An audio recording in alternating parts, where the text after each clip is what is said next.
समझ लो कि आप इसके लिए उठो। आज हर शटर बंद है। क्या इस दुकानदार वाले के बच्चे नहीं है? क्या इसका घरेलू निजाम नहीं है? क्या तहरीक लब्बैक या रसूल पाकिस्तान को पता नहीं है कि हमारे मुल्क में हालात कैसे हैं? लेकिन याद रखो, जब तक एक अंग्रेज ने ये फलसफा दिया, उसने तमाम साइंसदान इकट्ठे किए, उसने कहा इन मुसलमानों को टार्च करने का तरीका मैं बताऊं।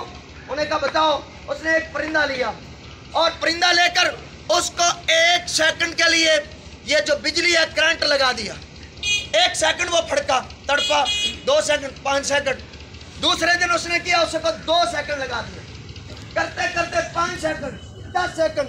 जब उसे आदत बन गई, उसने कहा अब लगा दो टॉर्च, ये नहीं फड़केगा। आज वो हालात हो गए, लेकिन उसे ये नहीं पता कि वो परिंदा था, ये गैरतमंद अवाम है। पाकिस्तान की गैरतमंद अवाम है।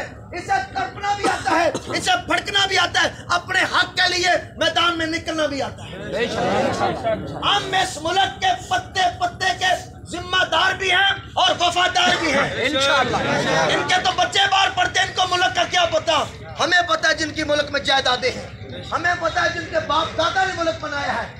लोगों, जिन लोगों ने इस मुल्क पाकिस्तान की सालमियत के लिए कदम उठाना है, जब तक यार बच्चा नहीं रोता तो माँ दूध नहीं देती। तो तुम जब तक रोगे नहीं, एहतजाज नहीं करोगे, ना अपनी अयाशियां बंद करेंगे। मेरी ये आज सी बात है, क्या तुम इंसान नहीं हो, एक दुनिया से अलग इंसान है? तो तेरा बच्चा और तू सारा दिन गुजार के 1000 रुपए में जिंदगी गुजार रहे हो, तो ये 1 लाख रुपए में सिर्फ एक नाश्ता करें। इनकी गाड़ी में पेट्रोल मुफ्त डले, गरीब की गाड़ी में पेट्रोल 275 रुपए डले, तो फर्क है या नहीं है? इस फर्क के खिलाफ हम मैदान में निकले। हम ये चाहते हैं कि वो हजरत उमर फारूक रजी अल्लाह तआला अन्हु का दौर था, आप रात को निकल कर गश्त करते थे। मैंने पूछा उमर फारूक वजह क्या है? हजरत उमर फारूक ने फरमाया कि मेरे पास इक़्तिदार है, तो जिस मुक़्तदर का हक बनता है कि गरीब के घर जाकर उसका हालात पर चढ़े। हजरत उमर रज़ी अल्लाह तआला अन्हु हमारे हुक्मरान हो और ऐलान कर दें कि